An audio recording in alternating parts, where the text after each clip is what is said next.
4 number प्रश्न पर ध्यान दीजिए।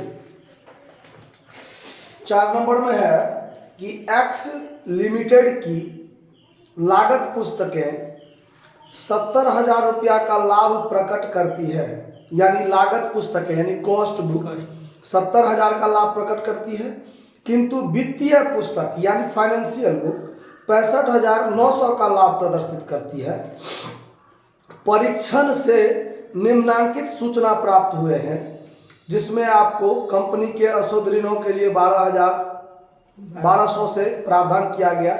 जो भी आइटम है, टाइम को ज्यादा लैप्स नहीं करते हुए सवाल बताते हुए पढ़ते आ रहे हैं। देखिए, आपको बनाना है रिकॉन्सिलिएशन स्टेटमेंट।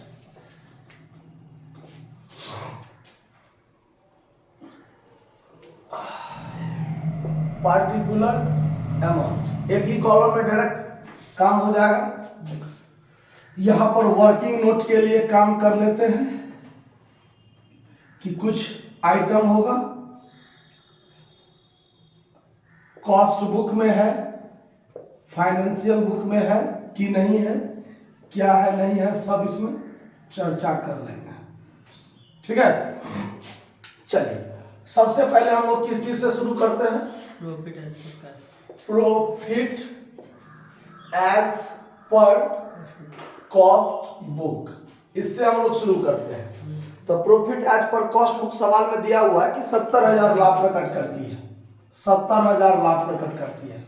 अब हम लोग को एक लाइन से काम करते हुए जाना है, point by point.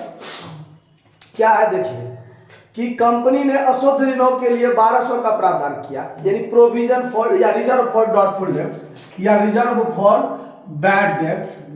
Cost book में तो नहीं लिखाता है, यही सब बात ध्यान रखना है कि कॉस्ट बुक में तो नहीं लिखाता है, लेकिन फाइनेंशियल बुक में 1200 लिखाता है। और ये खर्चा का आइटम है। किसका आइटम है? खर्चा का आइटम है।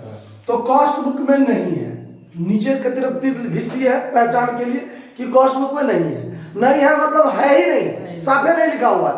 दोनों में रहता कम है कि ज्यादा, तब अंडर या ओवर शब्द का प्रयोग करते हैं, लेकिन इसमें है ही नहीं तो नॉट शब्द का प्रयोग करते हैं। तो इसका मतलब है कि ये खर्चा का आइटम है, इसको घटाना है। कितना घटाना है? 1200। कम को कम करो, कम को कम करो। तो लेकिन लिखेंगे क्या? तो not charge of reserve for doubtful debts in cost book.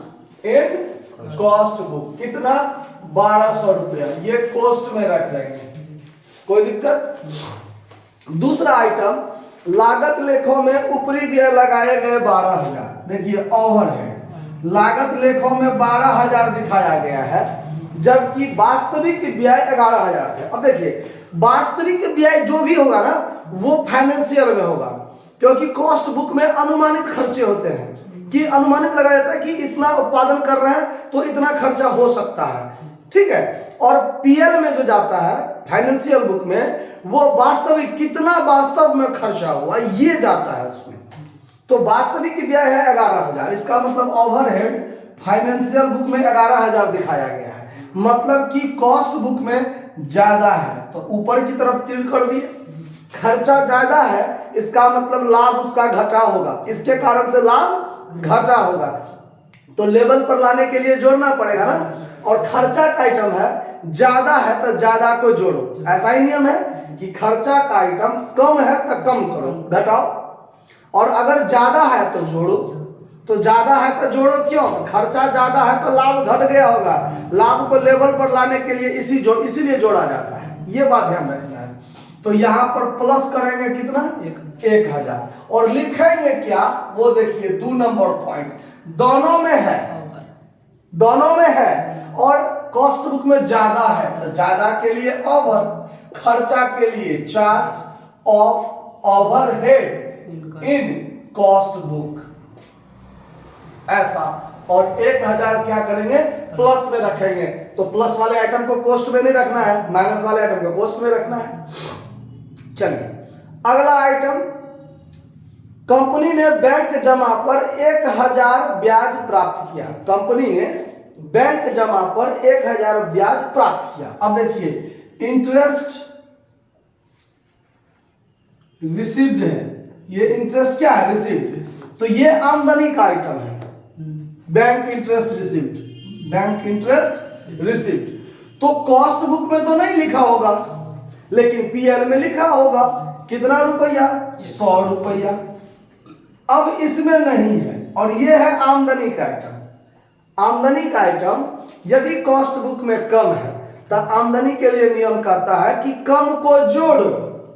इसलिए कि आमदनी का आइटम है, कॉस्ट बुक में नहीं है, तो आमदनी से लाभ बढ़ना चाहिए था, और हमने नहीं लिखा, इसीलिए मेरा लाभ कम है, इसीलिए उसको जोड़ेंगे तब तो लेवल पर आएगा। इसीलिए कम है तो कम को जोड़ो। यहां पर 3 नंबर पॉइंट क्या लिखेंगे? नॉट, आमदनी के लिए रिकॉर्डेड ना, not recorded of bank interest received in cost book.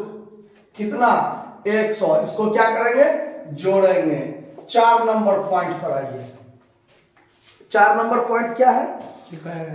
चुकाया गया कर, इनकम टैक्स, इनकम टैक्स जो हमने पे किया, ठीक है, इनकम टैक्स पे। अब देखिए कितना है? 1500 रुपया। तो कॉस्ट बुक में तो इनकम टैक्स पे वाली बात नहीं दिखाया जाता है, लेकिन पीएल में दिखाया जाता है। तो अब देखिए इसमें तो कम है, और ये खर्चा का आइटम है। इनकम टैक्स किसका आइटम है? खर्चा। कम है तो कम को कम करो, कम को क्या करो? कम करो। अब ये 1500 रुपया आपको क्या करना पड़ेगा? घटाना पड़ेगा। तो घटाना पड़ेगा तो क्या लिखिएगा? इसमें तो है ही नहीं, कॉस्ट बुक में नहीं है, तो नॉट शब्द का प्रयोग करेंगे। नॉट, खर्चा का आइटम है तो charge of income tax in cost book, shortcut में लिख दिए कॉस्ट बुक। 1500 रुपया क्या हो जाएगा? कॉस्ट में हो जाएगा। समझ में आ रहा बात? चलिए अब आगे 5वां पॉइंट क्या कहता है? देखिए डिप्रिसिएशन, डिप्रिसिएशन के संबंध में है क्या? तो कंपनी ने एक नया संयंत्र 20,000 में क्रय किया, इसकी स्थापना पर 5,000 व्यय किया, अभी तक इस पर उत्पादन प्रारंभ नहीं हुआ है, और कंपनी ने उक्त संयंत्र पर 10% की दर से ह्रास वित्तीय पुस्तकों में लगाया है। मतलब 20, 5, 25,000। संयंत्र का दाम कितना हो गया? 25,000, और 25,000 पर 10% 2500 रुपया डिप्रिसिएशन पीएल में दिखाया गया है, कॉस्ट बुक में नहीं दिखाया गया होगा। तो डिप्रिसिएशन ऑन प्लांट, क्या ना, कॉस्ट बुक में नहीं दिखाया है, लेकिन फाइनेंशियल बुक में दिखाया है। तो कॉस्ट बुक में कम है, इसका मतलब खर्चा का आइटम कम है, तो कम को कम करो, यानी 2500 हमको क्या करना है? घटाना है। तो यहाँ 5वां नंबर पॉइंट पर होगा कि not charge of depreciation on plant in cost book, 2500 रुपया क्या करना है? घटाना है। समझ में आ गया बात? A to Z पॉइंट हो गया। सवाल में कोई पॉइंट तो नहीं बचा? नहीं ना बचा। अब हमको काम करना है फाइनल काम।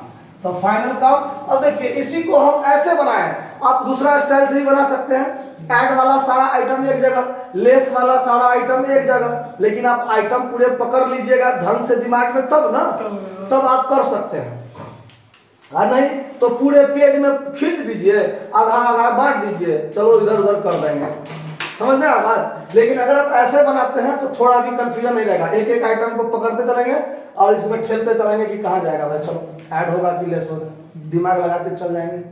चलिए, तो अब यहाँ पर हो गया कि 70,000 आपका प्लस वाला आइटम में है, और प्लस वाला आइटम में 1 और 100 यानी 1100, तो प्लस 1100 हो गया 71,100। इसमें से घटाने वाला आइटम 2500, 1500, 4,000, 4,000, 5,200 ना, 5,200 इसमें से घट जाएगा। घटा दीजिए, आपको अंत में बचेगा 65,900, जो आपका हो जाएगा profit as per financial book. और आपका आंसर इतना ही है, तो आप सवाल पर विजय प्राप्त किए। कहीं कोई गलत तो नहीं है ना? प्रॉफिट इतना दिया हुआ, तो इसको आप नोट कर लीजिए। धन्यवाद।